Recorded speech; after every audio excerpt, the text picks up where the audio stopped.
Bienvenue au journal sur Camnews 24. À la une de l'actualité, la Ligue de football professionnel du Cameroun organise ce samedi à Yaoundé la cérémonie des awards, un événement qui consiste à primer les meilleurs joueurs du championnat de Ligue 1 et Ligue 2. Plusieurs distinctions sont en vue, parmi les plus courues, celle du meilleur joueur, meilleur gardien, meilleur entraîneur, meilleur arbitre.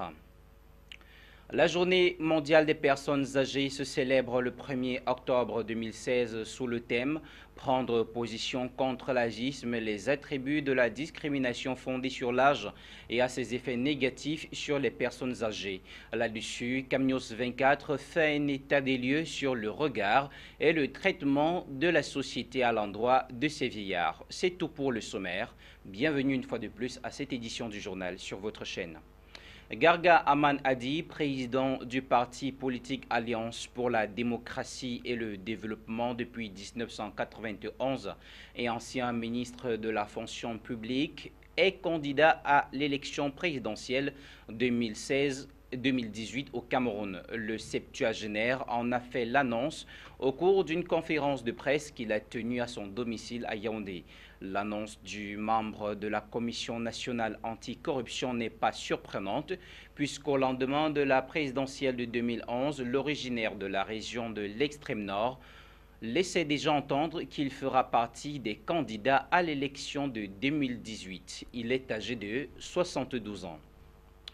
Parlons de toute autre chose à présent. Camerco, cette agence est loin d'avoir mis au ras ses multiples problèmes de gestion économique, même si elle reçoit des subventions du ministère des Finances pour booster sa comptabilité. Cela n'a pas empêché que le Boeing 737-700 soit confisqué au pays de Nelson Mandela pour non-paiement des frais de visite technique à hauteur de 2 milliards de francs CFA. Lisa Youmsi. Parti en visite technique le 25 août dernier, avril, en Afrique du Sud, le Boeing 737-700 a été saisi pour non-paiement d'une facture d'un montant de 2 milliards de francs CFA par l'entreprise Étoile du Cameroun. Une information non confirmée par la direction de la compagnie nationale aérienne camerounaise. Toutefois, il convient de noter que le gouvernement subventionne cette entreprise à coût de milliards, soit 31 milliards de francs CFA entre janvier 2015 et mars 2016, ce qui représente 38% de plus que le montant initialement prévu, des efforts qui jusqu'aujourd'hui se révèlent insuffisants puisque Cameco tarde toujours à décoller et c'est sûrement la raison de l'élaboration du plan de redressement proposé par Boeing et validé par le chef de l'État camerounais pour 60 milliards de francs CFA. Une initiative dont les résultats ne sont toujours pas visibles. On est alors en droit de croire que la gestion de la compagnie aérienne nationale est loin d'être un long fleuve tranquille malgré la récente nomination de nouveaux responsables le 21 août 2016, notamment le directeur général Ernest Dikoum, le PCA Mifire Oumarou par décret présidentiel. Il leur avait été fortement demandé de travailler à la renaissance de la Cameco afin qu'elle retrouve ses lettres de noblesse. Même s'il est encore tôt pour apprécier à sa juste valeur l'arrivée d'Ernest Dikoum, le 5e directeur général à la tête de la Cameroun Airline Corporation. 5 ans après son lancement en 2011, beaucoup restent dans l'espoir de revoir Cameco à nouveau dans les airs. Compétitivité économique, le Cameroun chute dans le classement mondial. Pour le Forum économique mondial, le Cameroun a de gros efforts à faire en matière de compétitivité. Dans son rapport 2016-2017 que vient de publier cette institution spécialisée de la Banque mondiale, le Cameroun est classé au 119e rang mondial et au 18e rang continental. Une progression à la baisse s'il faut se fier aux données produites par le même organisme en 2015-2016 qui attribuait le 114e rang mondial au Cameroun et une 18e place à l'échelle continentale. La journée mondiale des personnes âgées se célèbre ce 1er octobre 2016 sous le thème « Prendre position contre l'agisme, les attributs de la discrimination fondée sur l'âge et à ses effets négatifs sur les personnes âgées ». Là-dessus, CamNews 24 fait un état des lieux sur le regard et le traitement de la société à l'endroit de ces personnes âgées. Suivez plutôt ce reportage. Prendre position contre l'agisme, les attributs de la discrimination fondée sur l'âge et à ses effets négatifs sur les personnes âgées, voilà l'axe de réflexion de l'édition 2016 de la Journée internationale des personnes âgées. Un thème fort évocateur. En effet, autrefois valeur référentielle et souveraine dans la société africaine, les personnes âgées connaissent de nos jours des fortunes de plus en plus diverses au crépuscule de leur vie. Aujourd'hui, dans certaines localités du Cameroun, il ne fait pas beau être une femme ou un homme du troisième âge. Pour preuve, le rejet manifeste dont sont victimes les personnes de cette tranche d'âge, des scènes insoutenables que passent en boucle les chaînes de télé au lynchage dans les quartiers populaires, une réalité difficilement acceptable pour une société jadis jalouse de ses traditions. Image apocalyptique d'une société en pleine déviation. Des vieillards au regard hagard, sans défense, sont traités comme des bêtes de somme. Et pour des motifs parfois pas établis, ils sont livrés à la vindicte populaire, à défaut d'être méprisés par la classe jeune, initiatrice d'un vrai conflit de génération. Les vieux, vous avez fait votre temps, laissez-nous vivre notre époque, a-t-on souvent coutume d'entendre dire.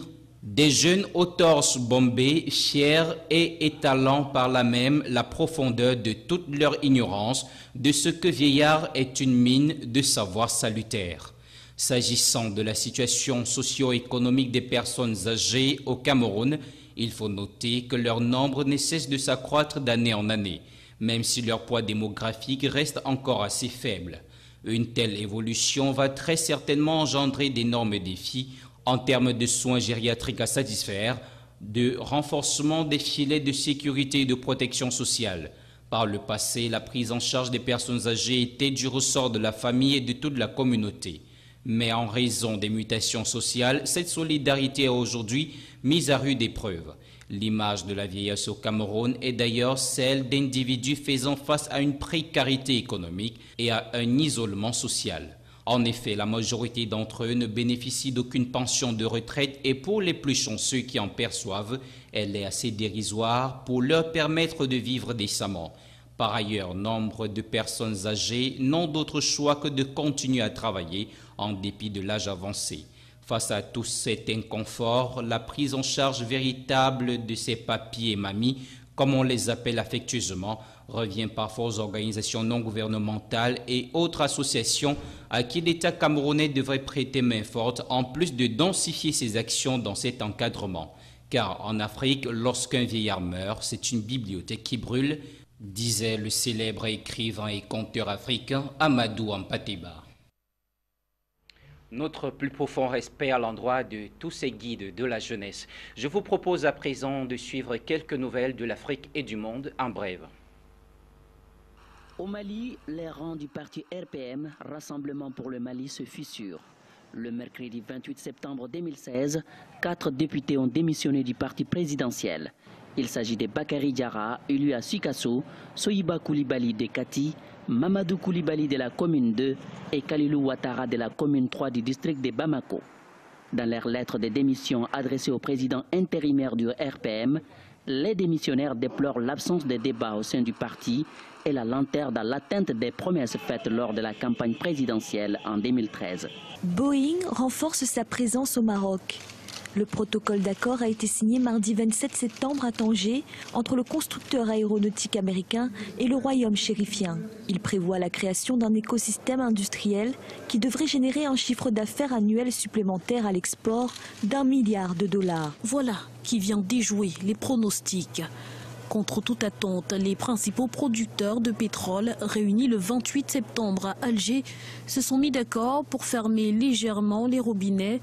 Objectif affiché, réduire l'offre d'or noir et soutenir les prix. Mais fragilisés par les conflits internes, le Nigeria et la Libye, qui pompent très en deçà de leur capacité de production, devraient être exemptés. 8 rafales ont décollé ce vendredi du porte-avions français Charles de Gaulle, déployé il y a 10 jours en Méditerranée avec près de 3000 hommes. Ils ont fait cap sur Mossoul, le bastion de Daesh en Irak et priorité de la coalition internationale menée par les États-Unis, sans que l'on ne connaisse la nature de leur mission.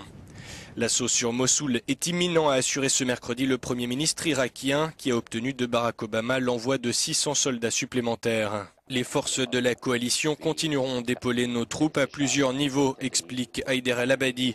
L'expertise, l'entraînement, l'assistance logistique et l'appui aérien. Mais je vous l'assure, aucune armée étrangère ne combat Daesh sur le sol irakien. Il n'y a que les forces irakiennes de sécurité qui combattent pour chasser Daesh du territoire. L'armée française vient de déployer 4 canons d'artillerie à Kayara au sud de Mossoul qui serviraient de centre logistique pendant l'offensive finale. D'après plusieurs responsables occidentaux, la bataille de Mossoul pourrait être lancée en octobre.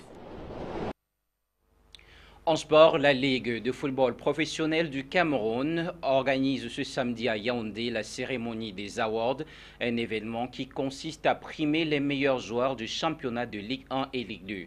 Plusieurs distinctions sont en vue, parmi lesquelles les plus courues, celle du meilleur joueur, meilleur gardien, meilleur entraîneur, meilleur arbitre. Cette cérémonie, la deuxième du genre, arrive au moment où le débat sur le niveau réel et la qualité du championnat professionnel camerounais est remis au goût du jour. Michel Atiba. Comme dans les grands championnats européens, les meilleurs acteurs sont récompensés au terme de la saison sportive. Au Cameroun, depuis 2 ans, la Ligue de football professionnel du Cameroun essaye à sa manière de primer et d'encourager les acteurs directs que sont les joueurs et indirects, à savoir les supporters et les arbitres. Ce samedi à Yaoundé, les 2 meilleurs joueurs de Ligue 1 et Ligue 2, les arbitres et les meilleurs supporters vont recevoir des mains des responsables de la Ligue différents trophées et distinctions. Les 5 premières équipes de Ligue 1 et les 3 premiers de Ligue 2 seront également primés. Les montants vont de 20 millions de francs CFA en Ligue 1 à 5 millions en Ligue 2. En clair, UMS de Loum va percevoir le plus gros lot, c'est-à-dire 20 millions de francs CFA, son dauphin Coton FC de Garoua 15 millions, 10 millions pour Yon Sport Academy, l'Union sportive de Douala et Unisport de Bafang, respectivement 4e et 5e, sont aussi dans le lot des récompensés. Des distinctions qui arrivent au moment où le championnat professionnel de football au Cameroun fait l'objet de plusieurs critiques au niveau de sa qualité. Les arguments énoncés sont divers, notamment le manque d'infrastructures adéquates, la visibilité approximative du championnat, mais surtout les conditions de vie de la plupart des joueurs assimilées tout simplement à la misère. C'est donc suivant cette logique que naît la polémique sur les récompenses, car un championnat pauvre ne saurait produire des joueurs riches en talent. Les awards de samedi prochain sont ainsi peut-être un événement qui va tourner à l'avantage de la Ligue en premier et non aux joueurs qui peinent à convaincre le public, les techniciens et certains observateurs sur le plan de la qualité du jeu produit. Élection au sein du syndicat national des footballeurs du Cameroun, en abrégé SINAFOC. Le successeur élu du défunt David Maïbi, président fondateur, sera connu dans quelques semaines. Une réunion préparatoire à l'Assemblée générale élective s'est tenue récemment à Douala. Entre autres résolutions, l'élection du futur président au mois de novembre 2016. Jusqu'ici, premier vice-président, l'ancien lion indomptable Jérémy Sorel Ditap, qui à l'onction de la FIFA et de la FIPRO, a annoncé sa candidature au poste de président. Mais la candidature de l'ex-joueur du Real de Madrid ne fait pas l'unanimité au sein du syndicat. En face de lui, plusieurs membres et proches de l'ex-président estiment que Jérémy Sorel Ditap n'a pas le profil indiqué. Michel Ateba une fois de plus.